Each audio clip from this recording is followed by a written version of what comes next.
Welcome to dean of reversing insulin resistivity. నేను already symptoms ఎలా ఉంటాయో ఎక్స్ప్లెయిన్ చేశాను. బట్ దీన్ని డిలే చేయడం వల్ల ఏం జరుగుతుందో చెప్పాలనుకుంటున్నా. బికాస్ చాలా వరకు డిలే చేస్తారు. సిమ్టమ్స్ గురించి మీకు ఇంకా క్లియర్గా కావాలంటే మీరు కామెంట్ చేయండి, నేను డీటెయిల్ వీడియో ఎక్స్ప్లెయిన్ చేస్తాను.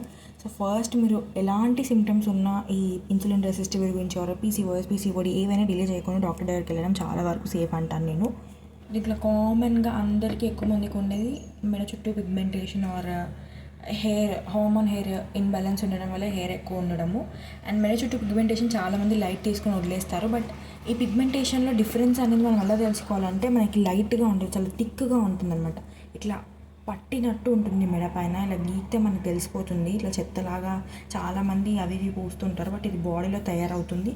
అండ్ మన ఫుడ్ కంట్రోల్ చేస్తూ, ఎక్సర్సైజ్ చేస్తూ, ఎక్సర్సైజ్ చేస్తూ స్వెట్ రావడం వల్ల అప్పుడు పోతుందన్నమాట. అది కూడా చాలా స్లో ప్రాసెస్లో అవుతుంది. నాకు తెలిసి సగం జెనెటిక్స్ వల్ల అయితే, సగం మనం తినే ఫుడ్ వల్లనే ఇది ఎక్కువ ఉంటుంది. దీన్ని డిలే చేయడం వల్ల డయాబెటిక్ రేంజ్కి కూడా మనం వెళ్ళిపోతాము, డయాబెటిక్ పేషెంట్కి కూడా గురవుతాం అనమాట. గుర్తుంచుకొని మిమ్మల్ని భయపెట్టడానికి కాదు, దీని మీద ఒక నాలెడ్జ్ గెయిన్ చేయడానికి మాత్రమే ఈ వీడియో, ఈ సిరీస్. ఒక నేను చెప్పేది నిజము, ఇది వాడితే తగ్గుతుంది, అది వాడితే తగ్గుతుంది అని ఎక్కడ మిమ్మల్ని నమ్మించట్లేను. జస్ట్ మీకు తెలియడానికి మాత్రమే ఈ సిరీస్ ఒక ఒపీనియన్ అని. ఇప్పుడు నేను పొల్యూటెడ్ ఏరియాస్లో మనం ఉండడం వల్ల హెల్తే కాదు, మనం తినే ఫుడ్ కానీ ప్రతిదీ పొల్యూట్ అయిపోతుంది.